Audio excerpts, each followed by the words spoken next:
We're coming out on a cold February night to reckon with the rot of liberalism and to celebrate a brilliant book. My name is Myri. I run Lighthouse Edinburgh's Radical Bookshop, and tonight we are launching One Day When It's Safe, when there's no personal downside to calling a thing what it is, when it's too late to hold anyone accountable. Everyone will always have been against this, by Omar el Akkad. And our host for tonight is Raoul Rao. They will have an hour to have a discussion in which we will invite you to ask your questions at the end.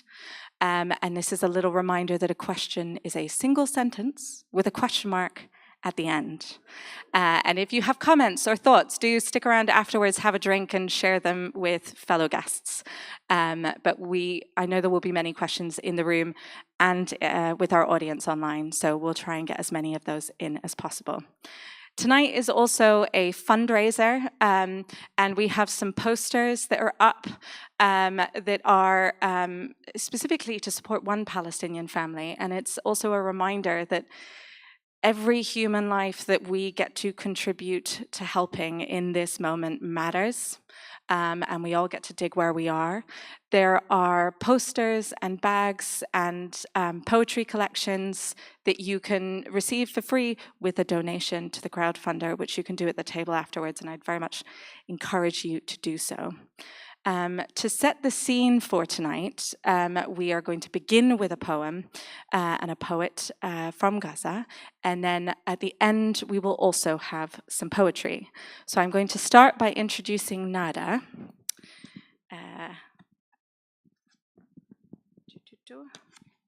There we go. He will join us. Nada Shawa came to Scotland from Gaza at the age of 8, without her family, to attend a residential school and receive treatment for her cerebral palsy. Due to the dangerous situation in Palestine, she was unable to return to live in Gaza. She made Scotland her home and graduated from the University of Edinburgh with an honours degree. Nada then worked extensively in the field of refugee support and human rights, including disability rights across Scotland. Her creative and humanitarian sides came together when she choreographed and performed a wheelchair dance at a fundraising event for Edinburgh Direct Aid and helped bring Palestinian athletes from Gaza to compete at the London 2012 Paralympic Games. She has performed her own material at multiple storytelling events, including the Edinburgh World Justice Festival and the Edinburgh International Festival of Middle Eastern Spirituality and Peace. In 2020, Nada was a dancer in A Wee Journey, which premiered that year at the Edinburgh International Festival and went on to tour Scotland in 2023. She is currently performing dance and poetry at various solidarity events for Palestine. You will see her at festivals across Scotland. Will you join me in welcoming Nada Shawa?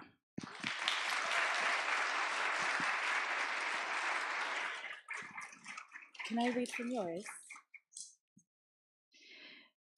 To set the scene for this poem, The Future Past, I'm going to read, or do you want to read the poem first and I will read? No. I'm going to set the scene, and these are Nada's words.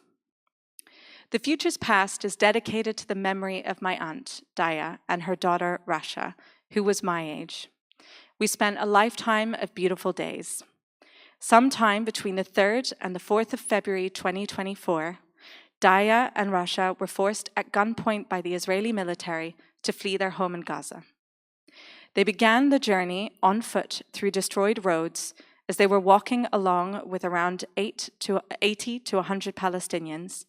They were brutally and in cold blood executed by the Israeli quadcopter drone snipers. Days later, their bodies were discovered along with others killed in the same way, buried in a mass grave. Israeli quadcopter drone snipers have killed thousands of innocent Palestinians during this ongoing genocide in Gaza.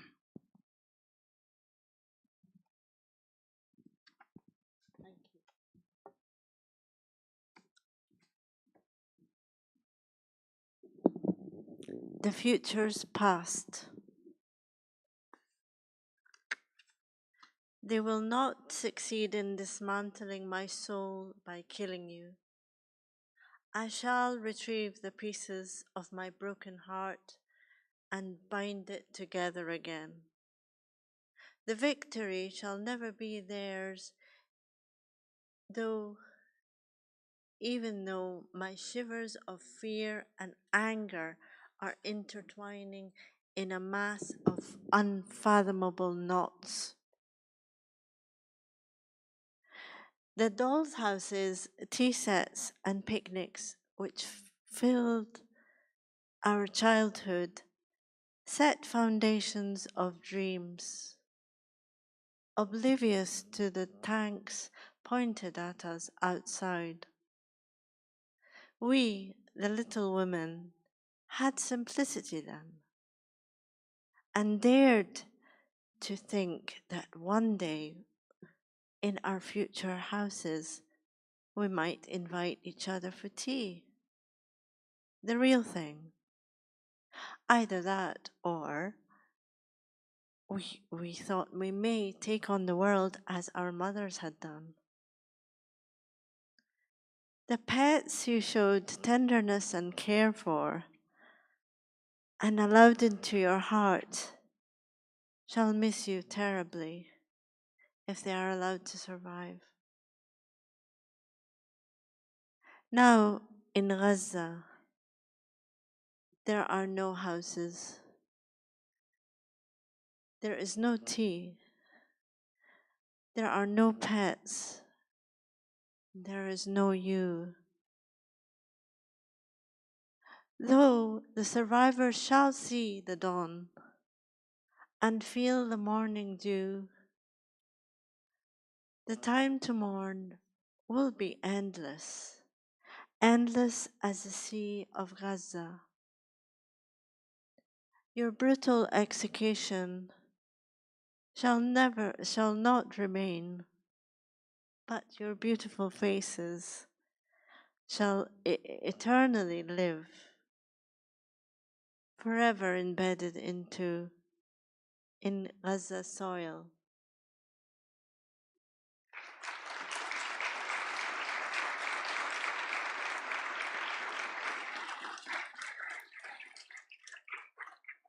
Thank you very much. I would like to read this recent poem I wrote, Bridge of Flowers. I wrote it last year. I lay a bridge of flowers and invite you to move into my sphere. May I move across your bridge of hope and into your sphere? Or shall we dance halfway and hold the kindest of cups?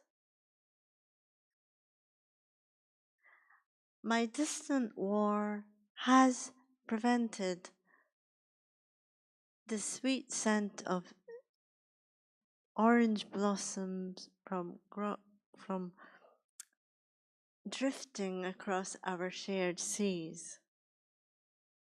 But I can arrange a bouquet of thistles from right here.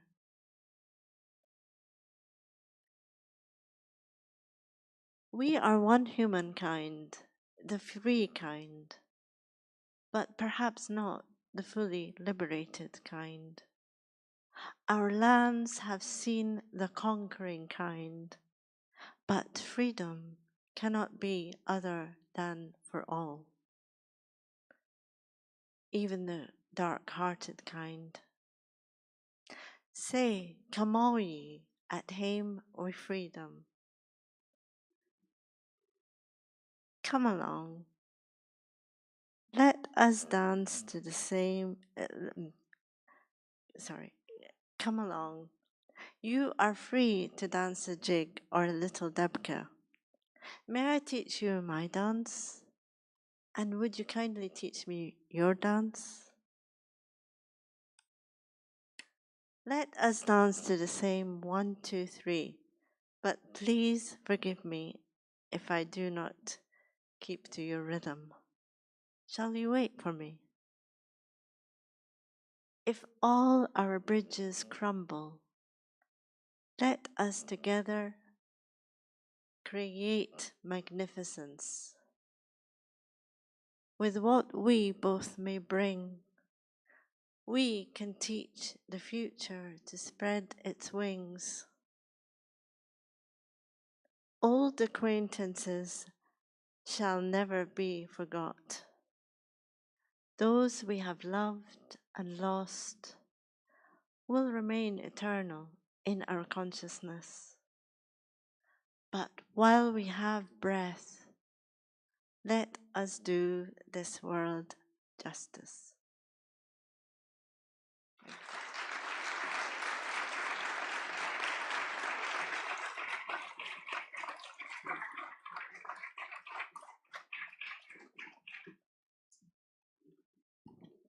Thank you, Nada. And now, will you join me in welcoming tonight's speaker, Omar el Akkad, and our host, Raul Rao.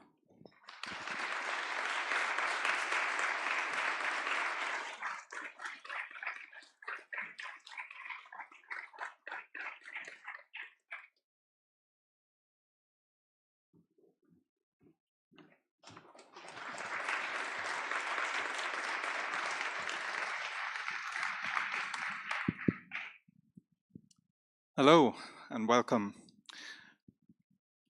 Thank you, Omar, for being here, for coming to Edinburgh. I just learned that the book that we're about to talk about is going to be released tomorrow, so we are really lucky to have you here speaking to us about it so early in the life of this book. Thank you.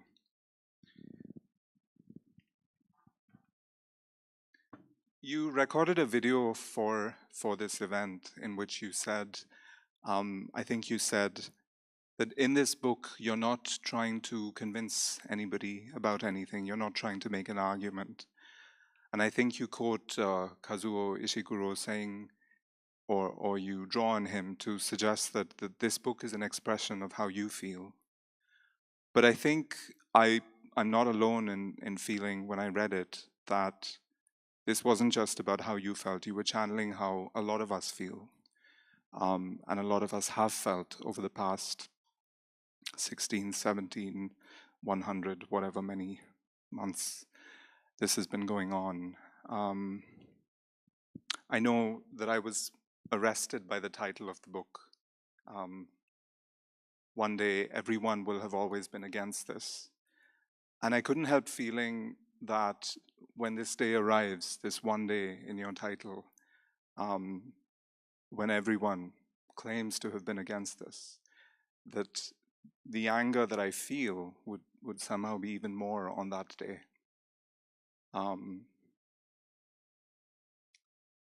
So in a way, this book is a kind of prophecy. You're telling us that this day will come when people will claim to have felt and thought otherwise. And I wonder if you could speak to us about why that was the most overriding thought to the point where it becomes the title of the book. Thank you so much for doing this. First of all, I really, really appreciate it. Thank you all for coming out tonight to this incredible venue, and thank you to Nada for those beautiful, beautiful words. A special thank you to my publisher for putting me here for a whopping 24 hours in one of my favorite cities, which I will now see in passing as we head to the airport. I'm so grateful to be here.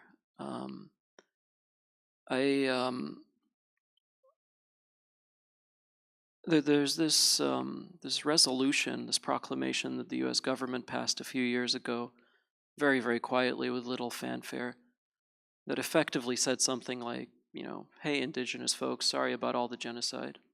And, a little bit too late, somewhat, but they did it.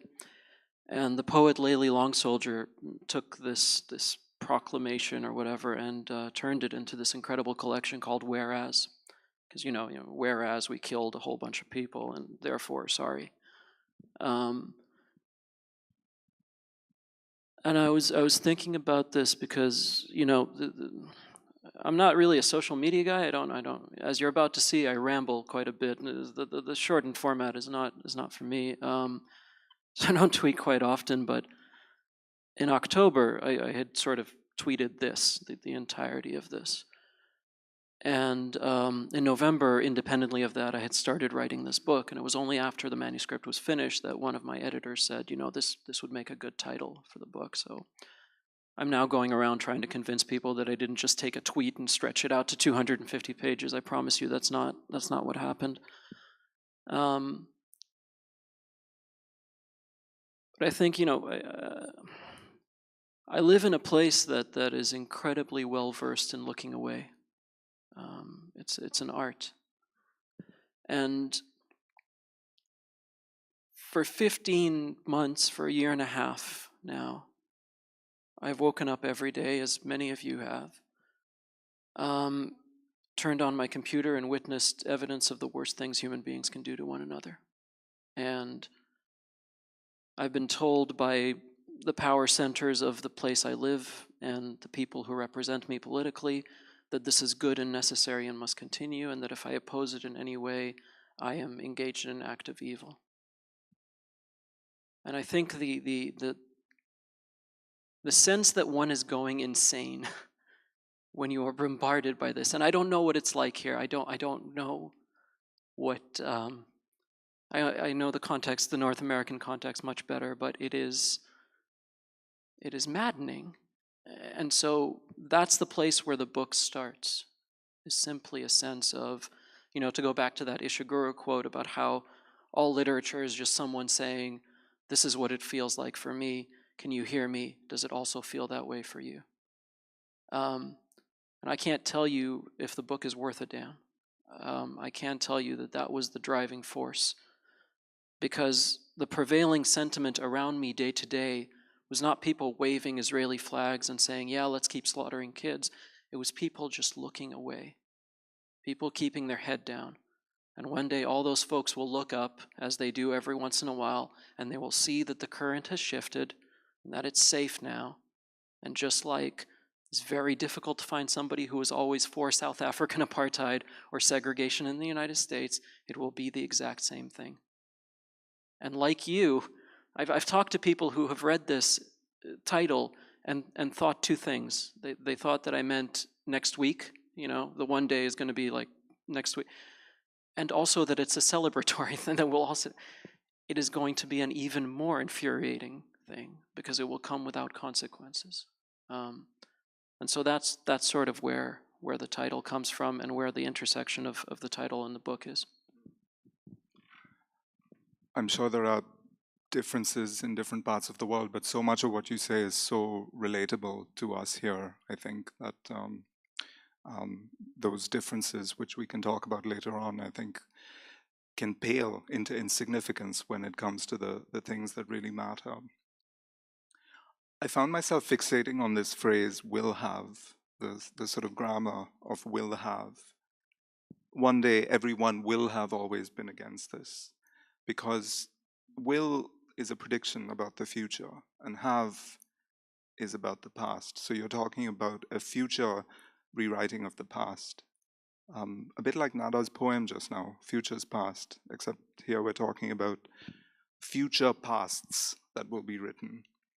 And in a way, this looping back and forth in time is also the structure of the book. Every chapter in the book brings us insistently face to face with what's happening in Gaza, but also loops back in time to moments in your life, moments of political awakening or coming of age.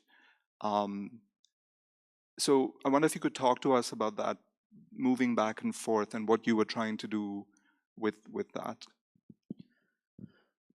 Yeah, so a few years back, I published this novel called American War. And a lot of that novel, not successfully, but was an attempt at inversion. I wanted to take another people's story, and I wanted to set it in the heart of the empire. And the middle section of that book takes place in this refugee camp for displaced Americans. It's called Camp Patience.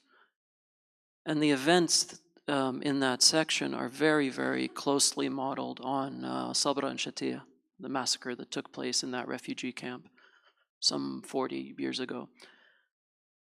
And when I would do book clubs, particularly in North America, I would I would often get this question of why did you have to make that section so brutal? And I would try to explain. I mean, nobody knows, it's called camp patience in the book. Sabra is the Arabic word for patience. Nobody knows, where I live. Nobody learns this in high school or anything like that. And so I would try to explain, that it was tethered very closely to if things that happened, right? And I think I write about this in the book. I did a virtual book club. The book club was in Egypt, and they got that reference right away because it's not far away from them. And one of the first questions that they asked me was, well, if this is based on Sabra and Shatia, why did you tone it down so much? Right? Like they had read a different book. They'd read an entirely different book.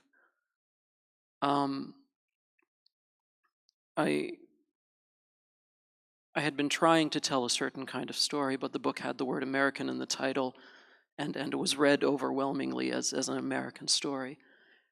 And I suspect something of the opposite is happening here. There's no way I would have written this book were it not for the ongoing genocide, or at least the active part of this genocide, and what has been 3/4 of a century-long horror. But it is overwhelmingly a book about the West, a book about the power centers without whose support this could not happen.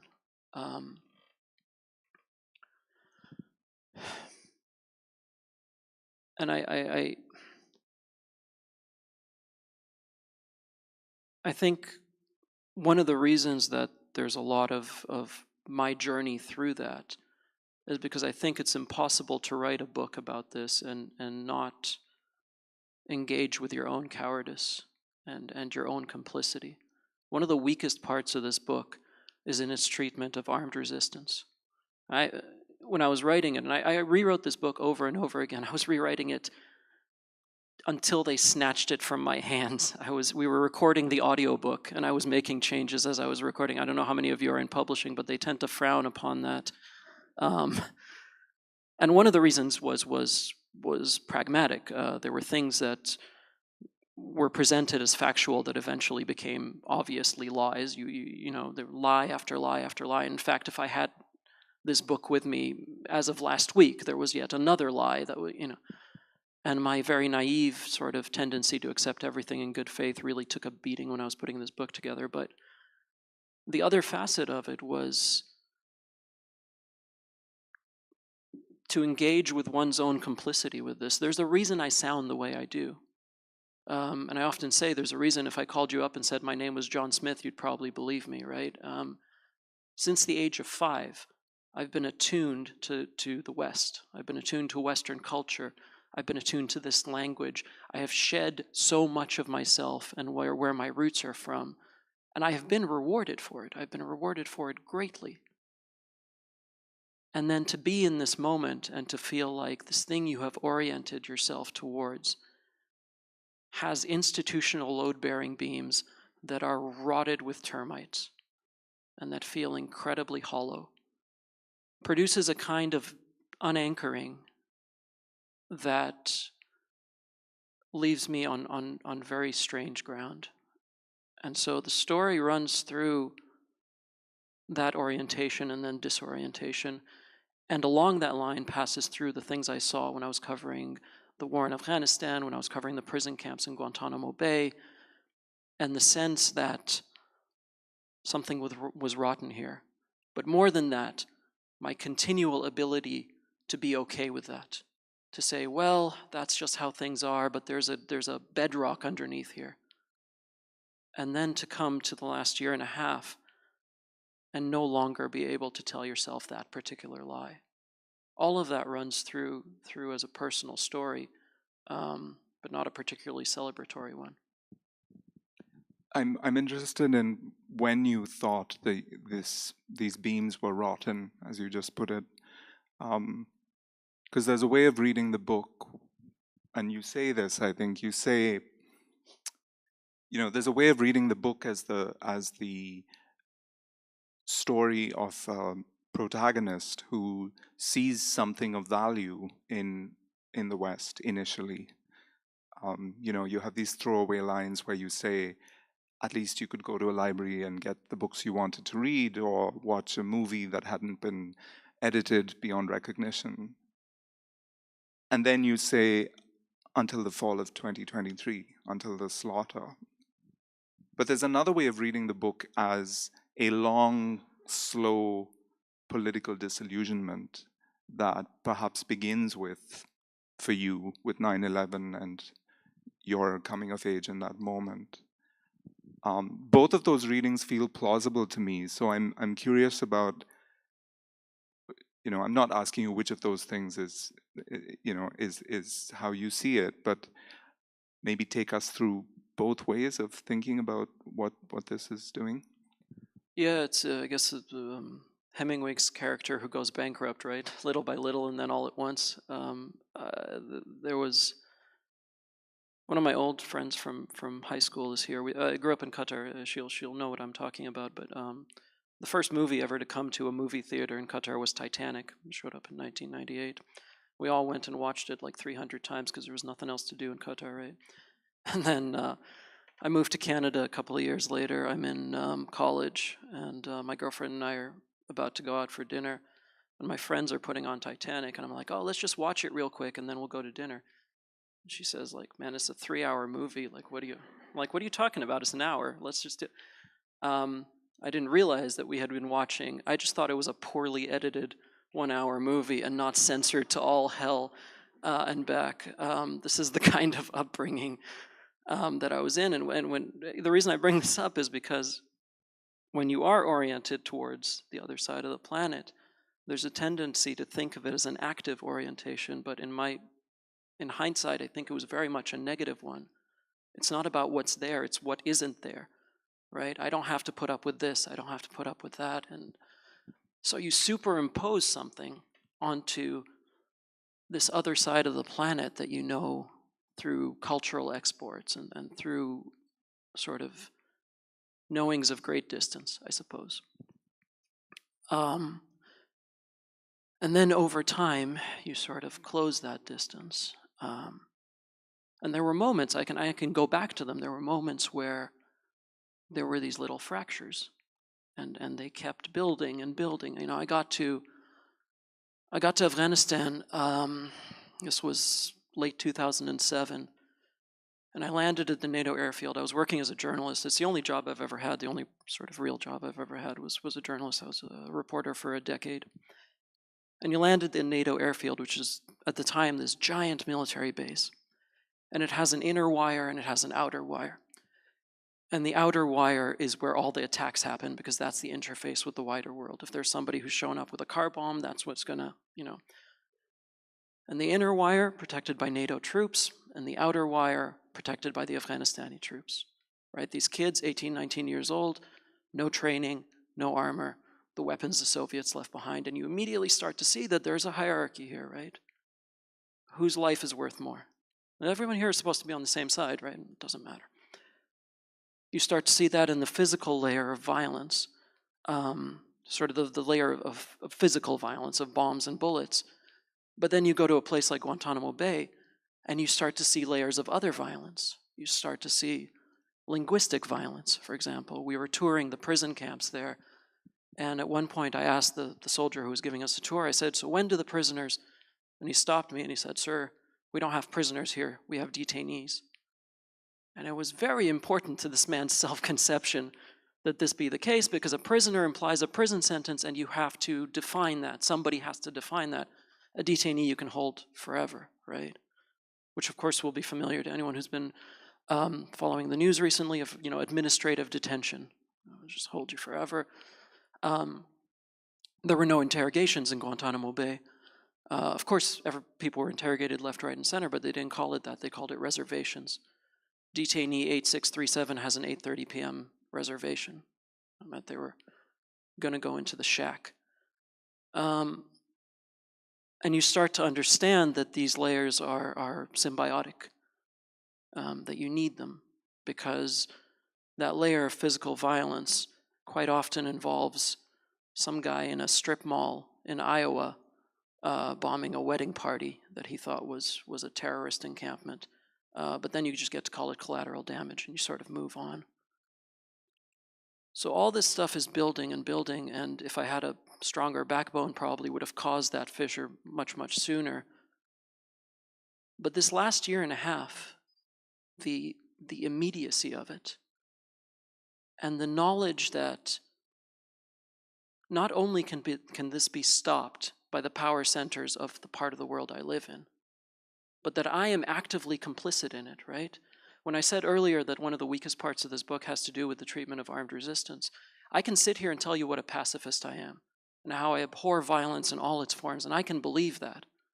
But A, that gives me no right to tell anyone how to resist their occupation, and B, by virtue of what my tax dollars are being spent on, I am one of the most violent human beings on the planet.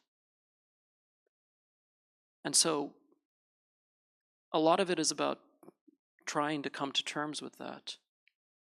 But the acknowledgement is not enough. The acknowledgement is the absolute least. Who are you on the other side of that? What do you do? So when you encounter these barbarous euphemisms like collateral damage and detainees and, I don't know, enhanced interrogation, extraordinary rendition, when I first heard that phrase, it sounded more like an opera singer than what it actually is. What do you do as a writer? I mean, it's too simple to say, well, you tell it as it is, but telling it as it is a struggle, right? It's a struggle with your editor or whoever's sort of breathing down your neck. And maybe take us through what that involves. What do you do as a writer when you encounter that kind of willful obscurantism and obfuscation of what's actually going on? I mean, you question what the hell it is we do for a living, right? And there's an entire chapter in the book precisely about that. I remember, I think I put this in the book, there was, and I think it was actually in England, where it was a news report about Israeli soldiers had killed this 4-year-old girl at a checkpoint. And the way the anchor phrased it was something like, a bullet found its way into the van and collided with a 4-year-old young lady. What the fuck is a 4-year-old young lady? What is that? It's not just a matter of camouflage, right? It's not just the passive language being used to add distance. This is the opposite of meaning, right? This is the opposite of what words are supposed to do. And so it put me in a place where, as someone who calls himself a writer, you have to start to think about what the hell it is you're doing, because, there's a line from a poem called "Fuck Your Lecture on Craft, My People Are Dying," right? But I want to be like those writers who write about the moon, and my favorite writers write about the moon. I love all that good stuff, and tell me what the finches are doing. I'm here for it. But I think it subscribes to this notion that art lives up here, and it's unsullied by all of this dirty, daily political stuff. You don't do that. You rise above it. And my sense is, if you're concerned with beauty, if art is a conduit for beauty above all else, then surely there's not a description of the finches beautiful enough to offset the amount of beauty taken out of the world when a child is murdered by an occupation force. And so even by that calculus, what the hell you should be doing as a writer is glaringly clear, right? I think we are in the middle of the sort of coming out party of language as a tool in opposition of meaning.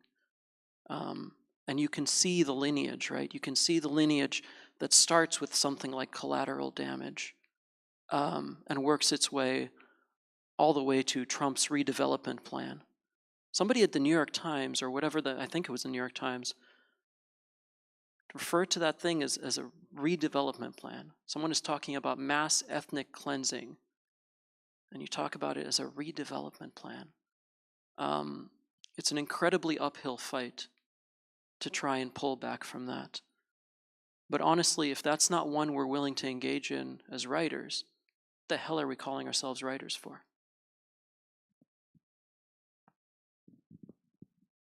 If we think of this book as the story of the last 20 years and more, this journey, this slide of language that you're describing,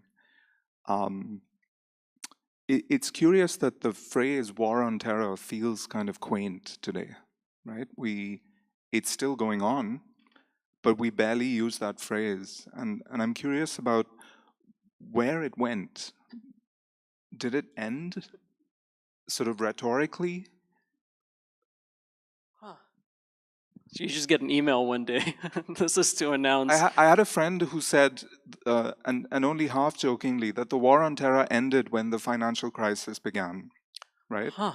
Which is a way of saying, yes, of course, it still went on, but we weren't framing things through that lens anymore. And maybe something about that discursive shift has generated a kind of amnesia, which you're helping us to push back against, because you're telling us this longer story that begins there and brings us to the present and helps us make sense of it.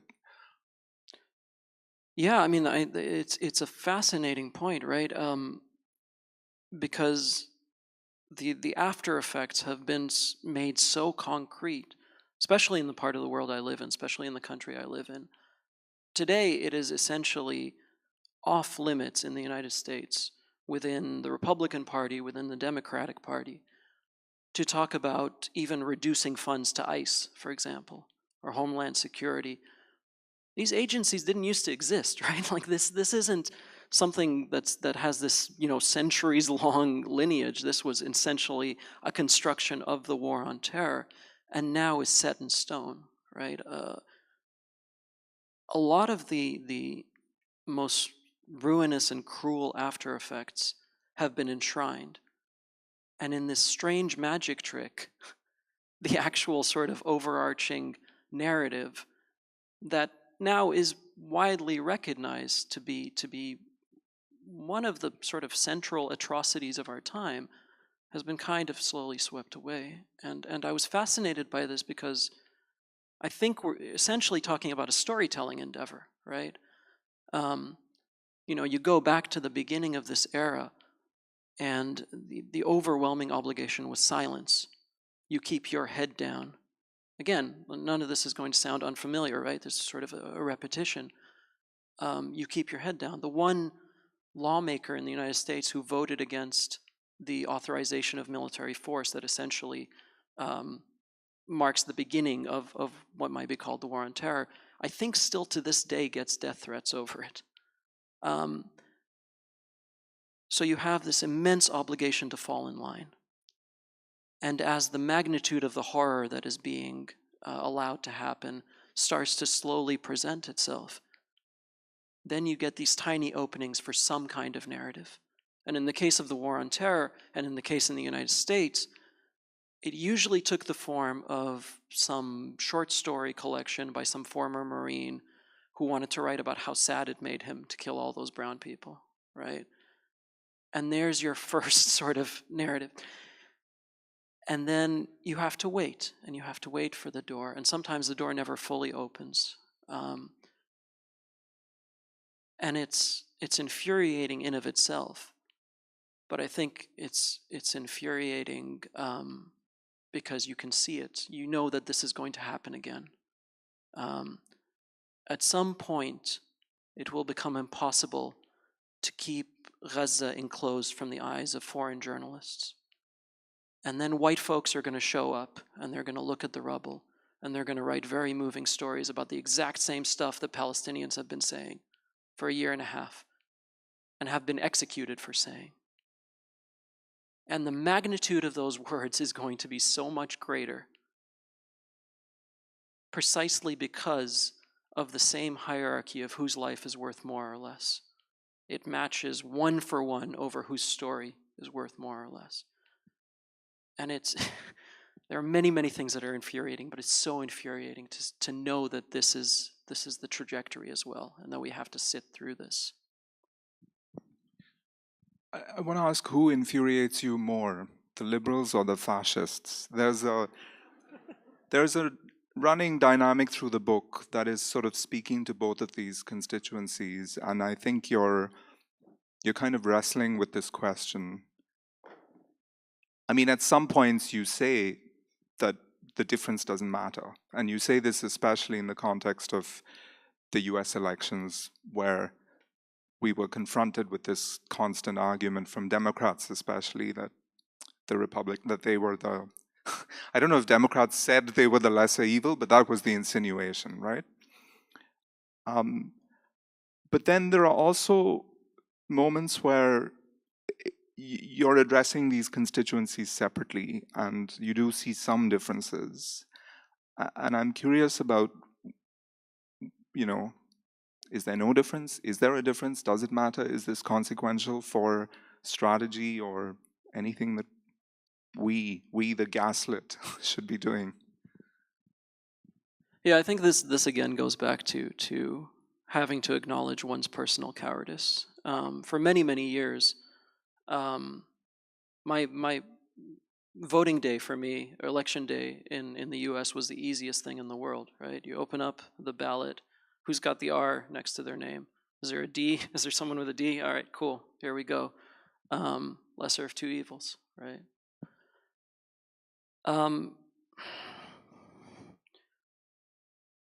Rationally, intellectually, and viscerally, I would have to give you different answers.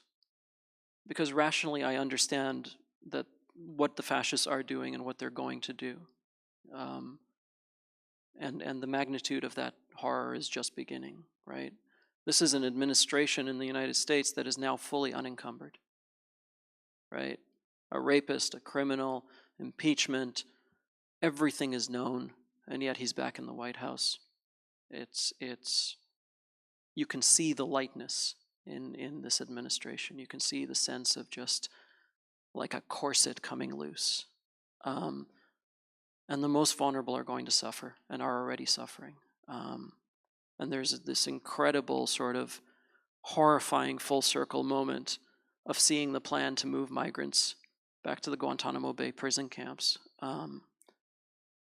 So rationally, intellectually, I should answer the fascists. But man, I've had a year and a half of watching someone put on an ill-fitting costume and try to convince me to skin. And that induces a different kind of frustration, right? Every day you wake up and you look at the White House spokesperson, the State Department spokesperson with that smirk.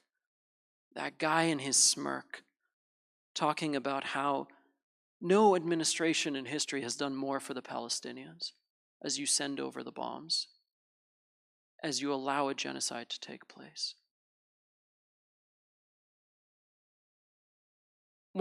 Because I live in Portland, which I don't know if y'all have ever been to Portland, but Portland has this incredible veneer of progressivism.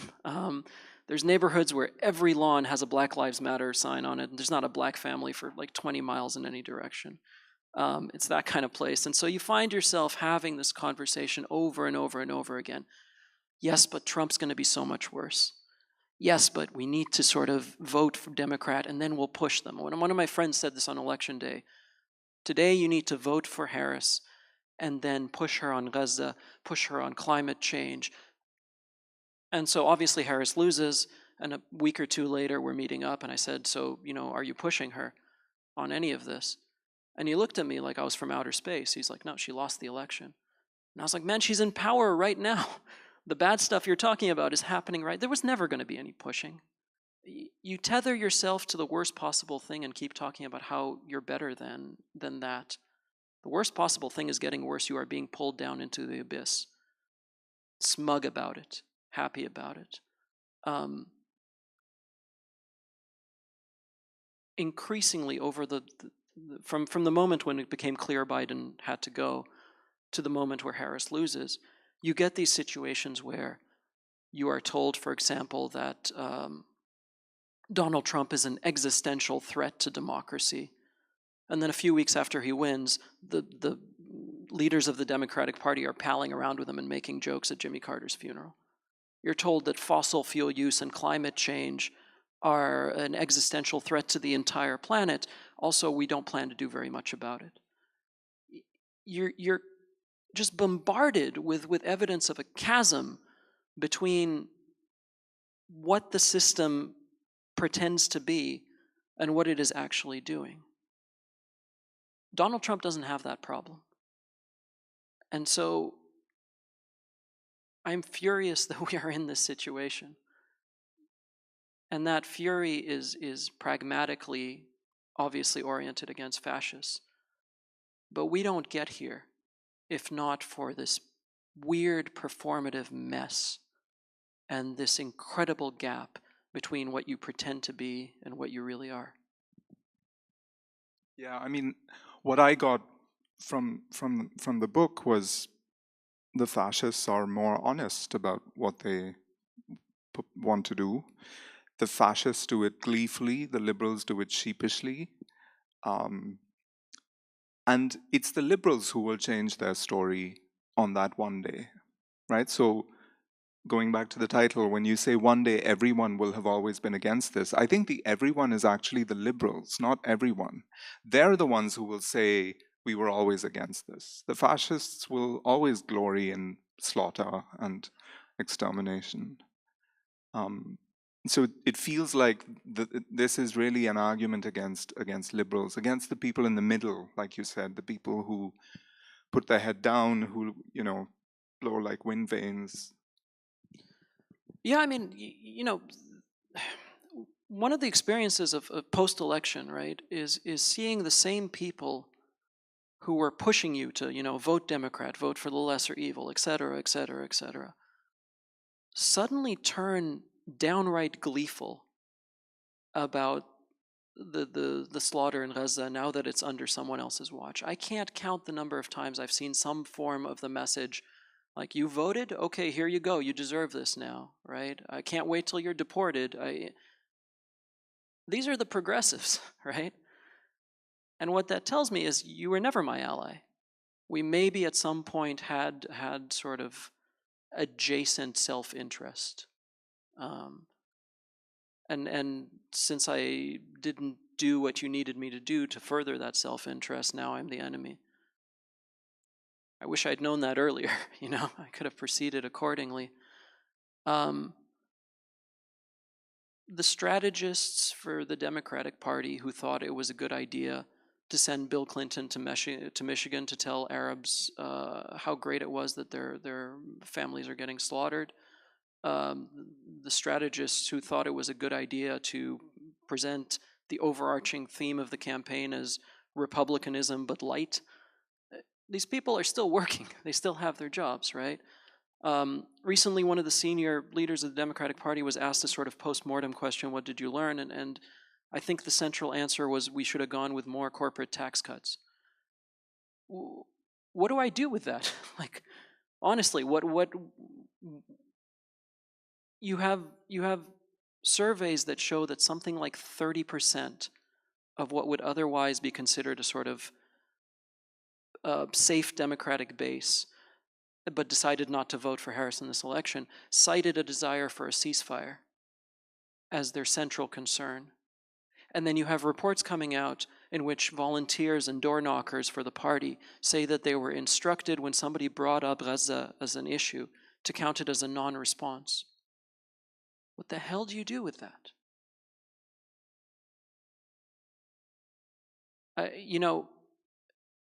I want the president to authorize putting up a rainbow flag on one of the White House windows during Pride Month. That's great, and the kind of liberal that I'm thinking of in this book is very good at that sort of thing. I can't deal anymore with that being thought of as a Band-Aid that's going to hold the whole body together as you engage in the most ruinous policies imaginable. I can't deal with it anymore. And the thing is, I mean, where I get some hope is that this is the first time in my life where an issue like the slaughter of Palestinians and the occupation has come with consequences in a place like the United States. You know, there is a credible argument to be made that the most powerful office in the world was in part determined by people's fury over this grotesque injustice, right? I can't say that at any other point in my lifetime. Very, very hard to sort of take that optimism in a vacuum, given how many human beings were slaughtered just to get us to this place. But you are seeing movement, right? And you are seeing movement precisely because people are willing to punish the systems of liberal power that otherwise they might have just voted for by default because, hey, it's better than the alternative.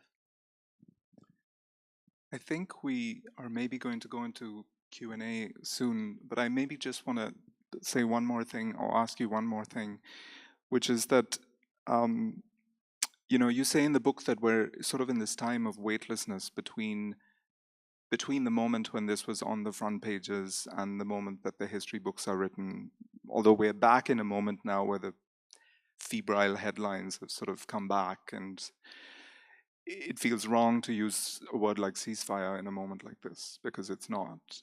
And you resist this temptation, I think, to offer a kind of redemption at the end of this.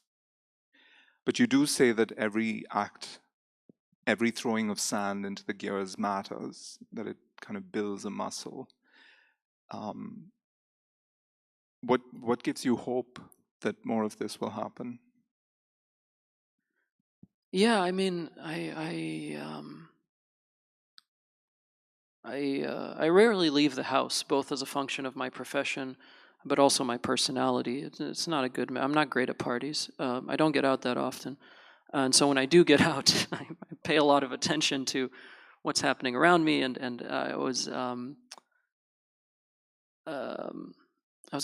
an event at a mosque in Hillsborough, which is a suburb of Portland. And I was talking to one of the directors of the mosque, and she was saying that her husband, very early on, had decided to travel over there, travel to Gaza, and he's a doctor, so he was going to perform surgery, right? And you're sitting there, and you're cognizant of, I mean, as cynical as I've become about every load-bearing institutional beam of maybe the entirety of the Western world, political, academic, cultural, and I understand this is a sweeping statement, but especially where I live, the kind of institutional spinelessness has been just grotesque. I did an interview with a Canadian radio station where I talked about some of this stuff, and then I got a message from the head of a Canadian literary organization saying, "Thank you so much for speaking out. I've been so shocked by our literary organization's silence on this issue." And I was like, "Buddy, you run one of these organizations. Like, what are we doing here?" As much as I've become even more cynical about the institutional load-bearing beams, the amount of individual courage and the amount of solidarity has reshaped my view of almost everything, right? You're watching people chain themselves to the gates of weapons manufacturers. You're watching union workers refuse to load missiles onto ships.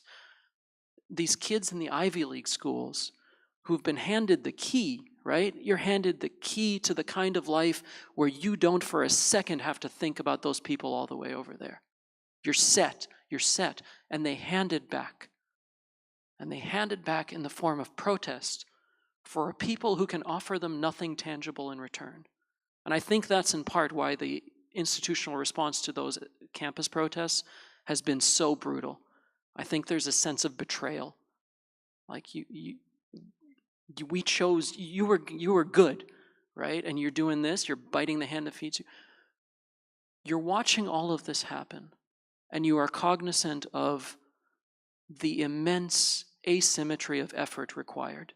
If you are opposed to this, here's what you're being asked to do. You're being asked to risk your livelihood, arrest, career ruin, being thought of as the problematic one at dinner parties and not being invited anymore. If you support this, all you have to do is look the other way. You don't even have to get your hands dirty, right? So you have this immense asymmetry of effort. And yet, people continue to do the work. And I think without that, I'd be done. I couldn't get out of bed, right? Because I don't have that courage. I wrote a fucking book. It doesn't matter. It doesn't matter in the slightest. In fact, we were talking about this backstage, right? Like people getting into a room and maybe meeting one another afterwards and maybe bonding about how much they hate this book or something and going and doing the work after. If that's what it does, that's worth the price of admission for me, right? But I am more hopeful today than I was on the other side of the central event in my life that I now know has broken me, right? Every day for a year and a half, I've been waking up, and I've now become conditioned to, if I'm scrolling through social media and I see the picture of a smiling Palestinian child, it's probably because that child has just been murdered, right? And look, I'm on the launching side of the missiles. I don't count in the slightest. Oh, woe is me, I have to look at this. So, it does. But you are broken by this, right? The weight of the grief is not negligible, right? And so you need something.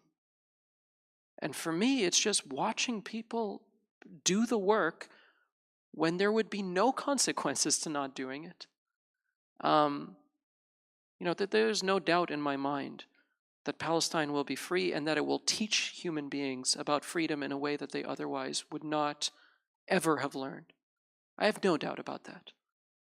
This is a people who have a resilience that is impossible to even sort of be cognizant of when I live in the heart of the empire, right? To see that be the lesson and to see people do the work is, to me, far more inspiring than all of these institutional power centers failing has been horrifying. Thank you. Yeah.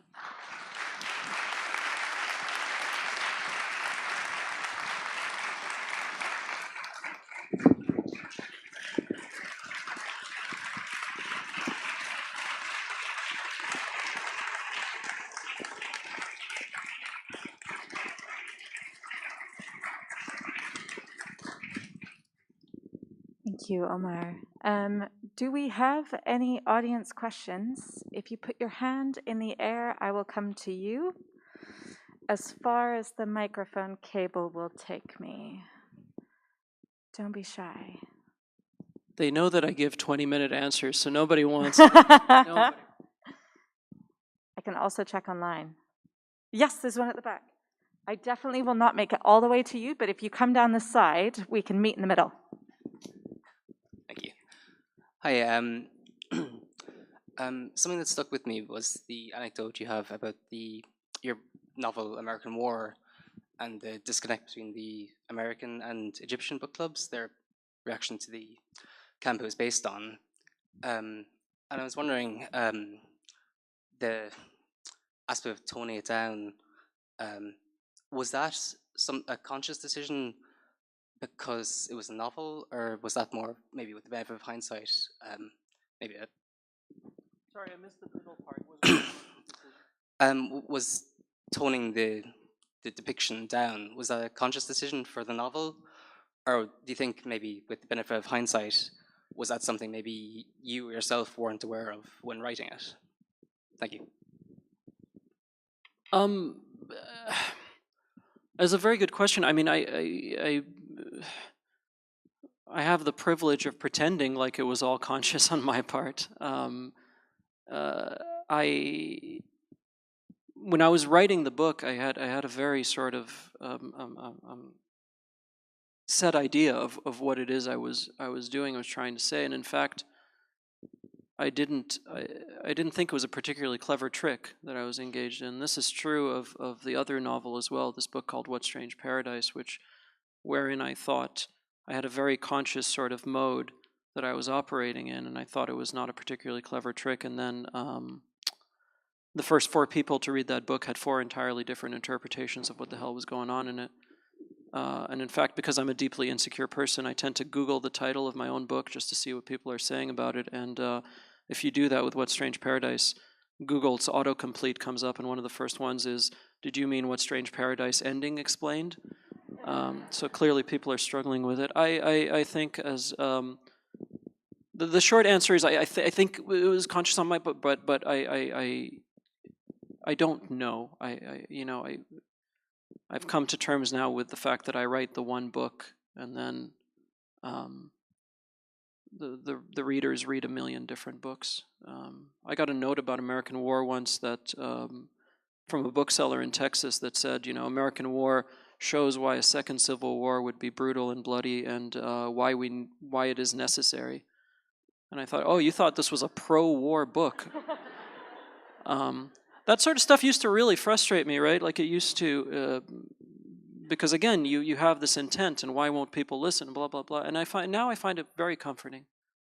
These things are going to outlive me, and if they're going to outlive me, it's nice that they should have as many different lives as possible. I don't know if any of that answers your question in the slightest. I apologize if it doesn't. Is there another one in the room? Yes, so another one at the back and one at the front. I'm going to do the front, and then I will come back to you.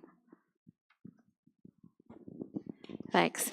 One of the things that strikes us all about Gaza is how it's really underscored the absence of any accountability. And I think what came through in the way you've reflected on your career and the experiences you've had in other countries is that this absence of accountability and the lack of equality and these hierarchies has been present for a long time. So I'm just wondering what your thoughts are about, or how much faith you have in our ability to restore accountability, although I accept that it may not have ever been there before, and whether you have faith in what you've talked about in terms of the individual acts and the solidarity that is evident, and whether that is going to be the source of the restoration or the establishment of some sort of accountability.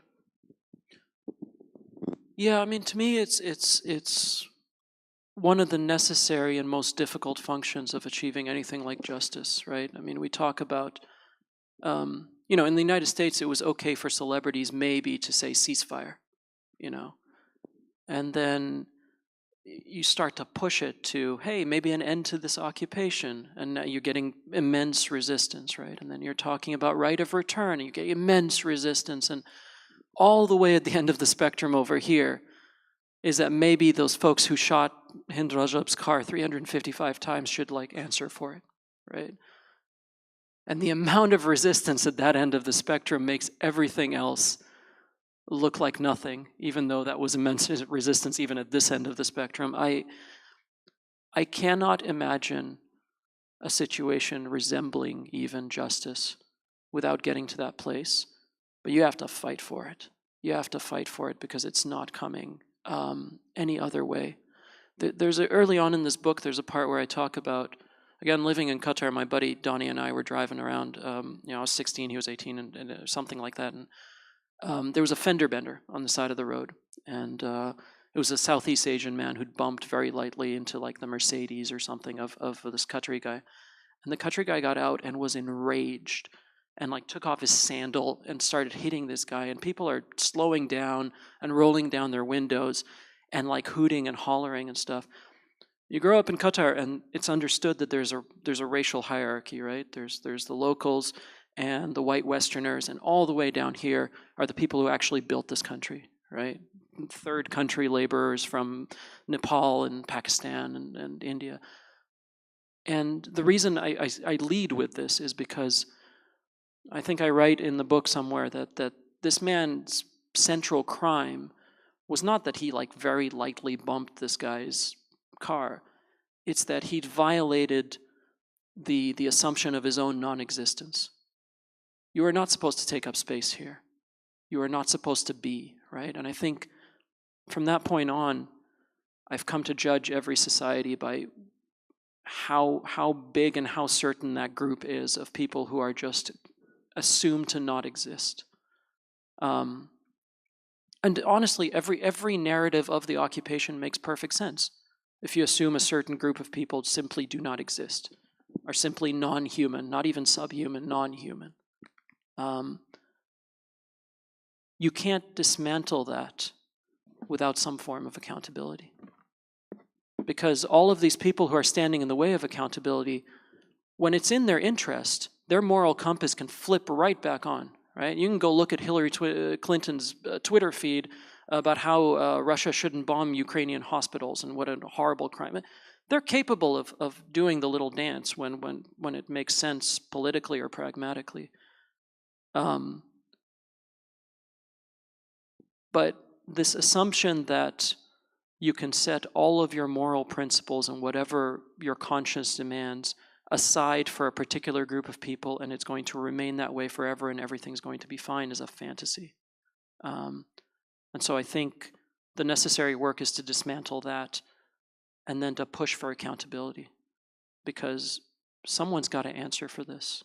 The first live stream genocide in history cannot simply pass and then we all get on with our lives because, hey, we got a ceasefire. I think there was one more question back here. Yeah. Thanks so much. I was wondering if you could speak a little more about the difficulty you had writing about armed resistance and armed struggle, and whether your views on it changed in the process of writing the book or over the last year and a half. Yeah, absolutely. Thank you for that. I don't know that my views have fundamentally changed in terms of what I said earlier about my position on violence being what it is. I have the privilege to hold that position in the first place, right? I live in a part of the world where military spending dwarfs all other kinds of spending. I live in the heart of the empire, and I can afford to sit here and talk about what a pacifist I am, right? But that gives me no right to tell anyone how to resist their occupation. That generally has not changed. What has become clearer to me, at least, in sort of thinking about it and writing and rewriting and sort of going at it that way, is that it is one of multiple arenas of engagement.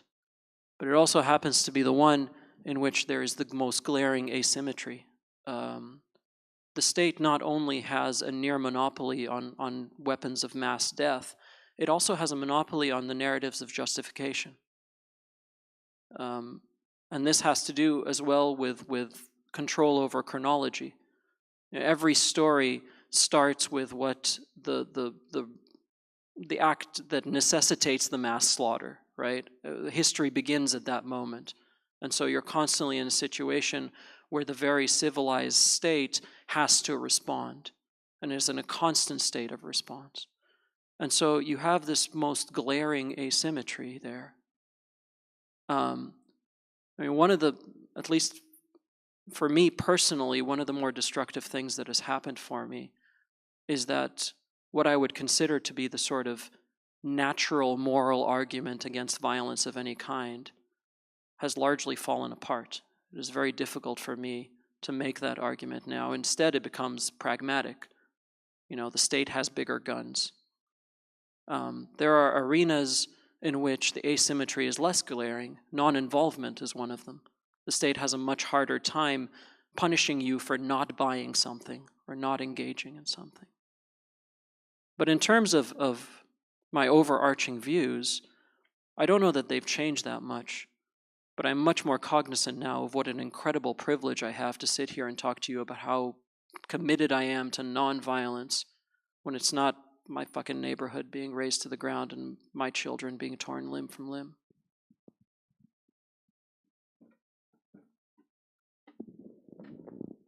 I think that was all we had time for in questions.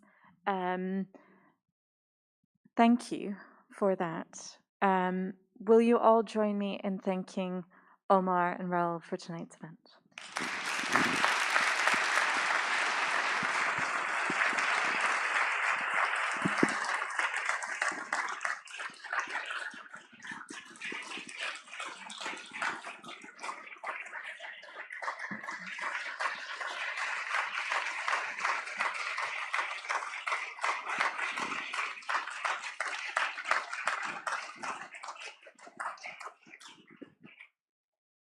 Thank you.